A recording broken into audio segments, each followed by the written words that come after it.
Tonight on CTV News, provincial government workers issue strike notice.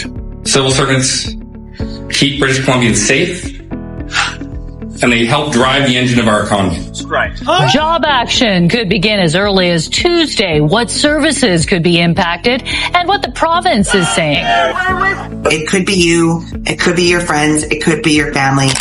Canada's public service unions have delivered a crushing blow to the government. A smackdown so massive it sent shockwaves through Ottawa. 92% of workers in British Columbia backed strike action.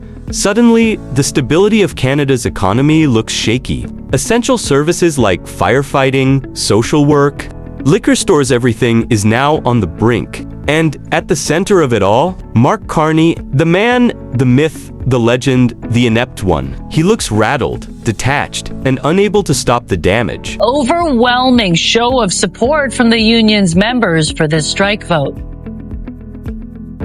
Mijung, 92.7% of these BC GEU members have authorized their union to go ahead with the strike if they see fit. And at the core of all of this is what they're calling an affordability crisis for their lowest paid members. Wildland firefighters are among those the BC GEU suggests are an underpaid group, making an average of $28 an hour for a job that comes with incredible risks. But it goes beyond that, with 34,000 members in a range of areas from social work to jobs in government liquor stores. Don't forget to like, comment, and subscribe for more updates. The timing couldn't be worse. British Columbians are already stuck in massive airport and ferry delays. Why? VR warned about 90,000 travelers moving through in one day. BC ferries braced for surges 50% above normal. And that was before a single picket sign hit the ground. So what happens when thousands of government workers walk out? Infrastructure that's already buckling could collapse outright. Union leaders say wages lag so far behind inflation that public servants can't keep up with rent, fuel, or food. Wildfire crews risk their lives for $28 an hour. That's not survival pay.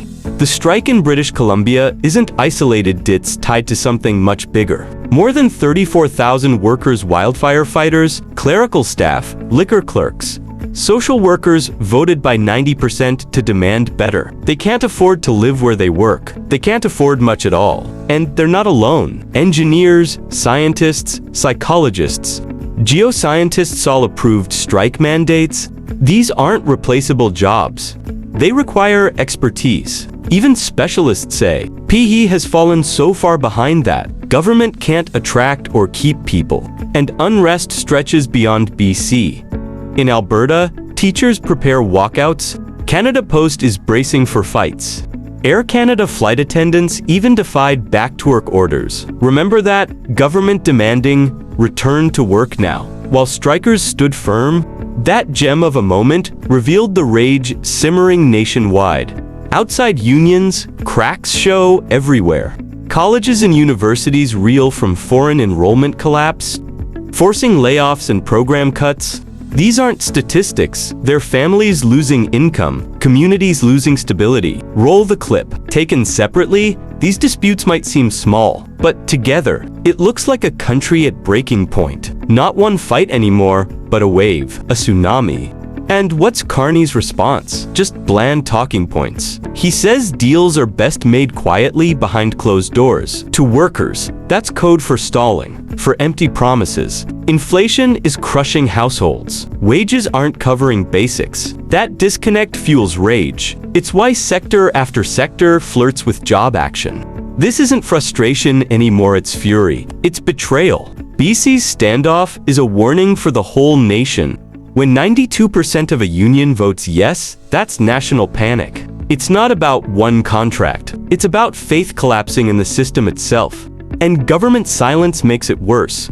From Air Canada's cabin crew strike to the ongoing Canada Post negotiations, labor disruptions have dominated much of the news this summer. And now on Labor Day, we take a look at how things are progressing when it comes to workers' rights. Economic Research Manager at Toronto Metropolitan University, Viet Vu, joins us now for the discussion. Viet, thanks for this. Thanks for having me. Now, I mentioned 2 notable labor strikes, but we're really seeing this across the country. More recently, 1,000 Dalhousie University Faculty Association and professional staff are on the picket line due to a lockout right now. In British Columbia, one of the province's biggest public sector unions could be going on strike after members voted overwhelmingly backed in job action. Are you noticing an uptick in labor disputes in the past few years, and why do you think that is? I think what's really been interesting, especially this year, is that it's not just about labor dispute that has been in upticks. It's also really positive labor movements as well. So as you said, there are job actions that are currently ongoing. That's how little strikes spiral into national movements. We've seen it. One sector digs in, others follow. In 2022, liquor workers froze BC supply chains. Now tens of thousands of civil servants, engineers, scientists are lining up. And people remember Trudeau's trucker standoff, unity, defiance, paralysis. Each wave of resistance fuels the next. What began as an affordability issue has turned into a battle for legitimacy. And Canada is not ready for that fight. Inflation has eaten families alive for years. Housing stays unaffordable. Universities are gutted. Municipal services from Vancouver to Halifax are crumbling. Layer a wave of strikes onto that, it could push Canada over the edge. Public safety cracks show already 32 drownings this year in BC, most tied to substance abuse. Doctors say they're preventable, but funding is thin. Police warn of scams targeting Chinese-speaking residents. Langley schools rush to open new seats with thousands more still years away. Separate stories, yes, but step back and they connect. Together, they paint a picture of a society straining to function, a system shaking apart. This didn't happen overnight. For decades, workers saw their prosperity vanish. Wages froze.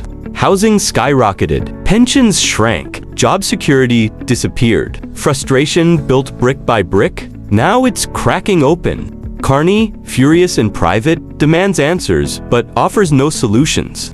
Workers call him. Ordinary Canadians hear lectures on fiscal restraint. While they can't afford groceries, that gap, political poison, kryptonite, Carney, it looks less like a leader and more like a banker, detached from reality. Either he knows the damage and doesn't cur, he's blind to it. Meanwhile, opposition leaders sharpen knives. They point south, where America hums with growth. Wages rise, projects break ground. Optimism spreads. Trump's America First message resonates. Canadians see it and ask, why not us? Carney insists Canada can't go that way, but every strike vote makes that contrast harder to ignore. Ottawa's real fear isn't this one dispute. It's that anger here turns into a runaway movement. Rage at bargaining tables shifts into rage at the ballot box. And once that happens, no one can control it. Workers losing faith in government will look elsewhere for protection. And the outcome may not favor Carney's vision. He wants to project calm and authority. But every week he looks more like the man overseeing a slow-motion crash. The question is whether compromise comes before the fury boils over. South of the border, optimism glows. With us now is Barry Eidlin, author of Labor and the Class Idea in the U.S. and Canada, and an associate professor of sociology at McGill University. Barry, it's good to have you with us once again as we dive into. Absolutely, welcome as we delve into yet another labor dispute, a large-scale one. This is a 92.7% strike vote. What does that tell you about the sentiment of those public service workers in BC? It shows that they're feeling like a lot of workers are feeling right now, that they've got a lot of catching up to do. We've had a cost of living crisis in this country for the past several years now, and like many Canadians, wages just haven't kept up. And so we're seeing workers trying to make up for lost ground. And what they're sending a message that they're unified and that they want to get the employer back to the bargaining table, which is what a strike vote is supposed to do. Canada looks paralyzed. Workers here see it. And when services collapse, no polished speech can glue it back together. Thanks for tuning in. Don't forget to like, comment, and subscribe for more updates. We'll keep breaking it down.